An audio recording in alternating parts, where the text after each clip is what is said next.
Hi everyone, Comic Reviewer here, and this time reviewing on Dragon Ball Z, The Tree of Might film review. Now, as you know, Dragon Ball Z, The Tree of Might is meant to be the third entry into the Dragon Ball Z film series and has been dubbed multiple times. One by Saban and Ocean Studios, one back in AB Group, and Funimation with 2006. Now, keep in mind the premise of the movie is meant to be about Gohan, Krillin, Bulma, and Oolong, who are basically camping out and enjoying basically the outdoors. And after a fire that happens, causes Gohan and the others to use the Dragon Ball radar to find the Dragon Balls, and also to use it to restore the forest that was destroyed. So pretty much there is a reason for that started the fire, and it turns out it was a kind of tracking device led out by Turles and his team called the Crucicle.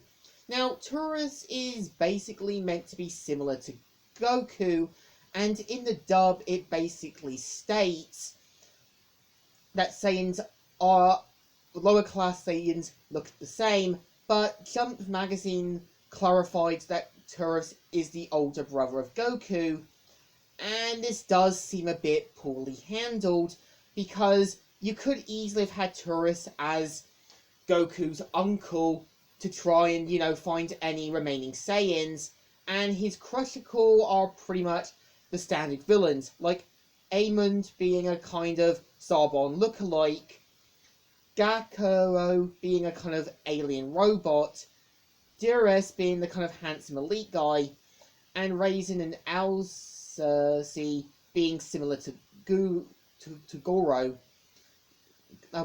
Gudo. Now, keep in mind, there is reasons why Turles is after planet Earth, and it's basically to plant the Tree of Might so he can gain more power. And this leads basically to Goku and the others to go out and try and stop them. So the film, I would say, feels like the Dragon Ball Z version to the Hell Tree saga from Sailor Moon. Reason why? You've basically got aliens that come from another world, similar to El and Anne. You have a tree that needs energy and power to survive, much like the Tree of Might and the Hell Tree, and the Guardians being similar to Turret's Crucicle in some way. So I do have a theory that Sailor Moon R took a lot of their ideas from Dragon Ball Z third film and made their own version with their filler story for Sailor Moon R. And what's actually interesting is that the time placement is meant to occur after Goku arrived on Namek and before his final showdown with Frieza. Now, there is a way you can pretty much make this work around. Like maybe have it set sometime a few months before Vegeta and Nappa show up. Have it that Turles opposes as Goku, who could be his uncle, and make the others believe that Goku's back, but also use it as a way to have Turles manipulate Gohan into releasing his full Saiyan potential. This could have been a better story, but no, it's basically non-canon. And yeah, Dragon Ball University confirmed that this is non-canon. And what's actually interesting, there is a lot more serious stakes. We basically see Turles as a more dangerous opponent. We basically see a alternative version of Raditz. And what's actually interesting, Turrets actually appeared in other Dragon Ball games.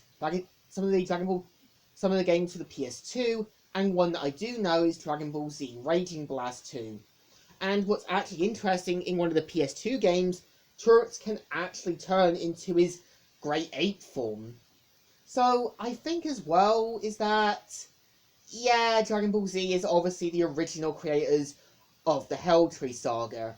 So I think it's definitely not a bad movie, and it's a bit more better than BoJack Unbound because it doesn't have any overpowered moments. You see the characters have a lot more stake in this, and you basically have more and more all of a fighting chance. And what's actually interesting is that some scenes were used in the Canadian opening for Dragon Ball Z, and even Team 4-Star themselves did their own parody of the Tree of Might, but based it on a Christmas thing. So I think somewhere Tree of Might sprouted, but sprouted a little. So it's kind of alright, and a bit more better. So I think it deserves a thumbs up. Still good, and still alright. So, Comic Reviewer here, signing out.